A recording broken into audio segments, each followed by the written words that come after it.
School ছাত্রী ধর্ষণের অভিযোগে গ্রাম ছাড়া সেই ভাইরাল রিপন মিয়া। দেখুন ভিডিওটি। কথা বলবো আমি সারা রাত। এবার সপ্তম শ্রেণীর এক স্কুল ছাত্রীকে ধর্ষণের অভিযোগ উঠেছে ভাইরাল কন্টেন্ট ক্রিয়েটর রিপন মিয়ার বিরুদ্ধে। এ ঘটনায় বসা সালিশে ৫ লাখ টাকা জরিমানা সহ রিপন মিয়াকে গ্রাম ছাড়ার নির্দেশ দেওয়া হয়।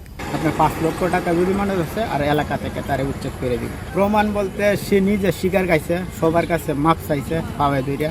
সামাজিক যোগাযোগ মাধ্যমে সেই সালিশের ভিডিও নিয়ে শুরু হয়েছে তুমুল আলোচনা। দেশে বিচার ব্যবস্থা থাকা সত্ত্বেও কেন স্থানীয় পর্যায়ে এই সুরাহা হলো তা নিয়ে উঠেছে প্রশ্ন।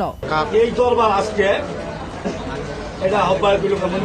ঘটনাটি নেত্রকোনার দক্ষিণ বিশিওড়া ইউনিয়নের। কন্টেন্ট ক্রিয়েটর রিপন মিয়ার বিরুদ্ধে ওই স্কুল ছাত্রীকে ধর্ষণের অভিযোগ উঠেছে। স্থানীয়দের দাবি, 2 দিন আগে রাতে রান্নার সময় কিশোরীকে বাড়ির পেছনে ডেকে নিয়ে যান রিপন। সেখানেই ধর্ষণের ঘটনা ঘটে বলে অভিযোগ পাওয়া গেছে। ঘটনা জানাজানি হলে রোববার রাতে নন্দুরা বাজারে বসে সালিশ। সামাজিক যোগাযোগ মাধ্যমে ছড়িয়ে পড়া ভিডিওতে দেখা যায় সেখানে সবার সামনে ক্ষমা চাইছেন রিপন। অবশ্যই কমেন্টে আপনাদের মতামত জানাতে ভুলবেন না।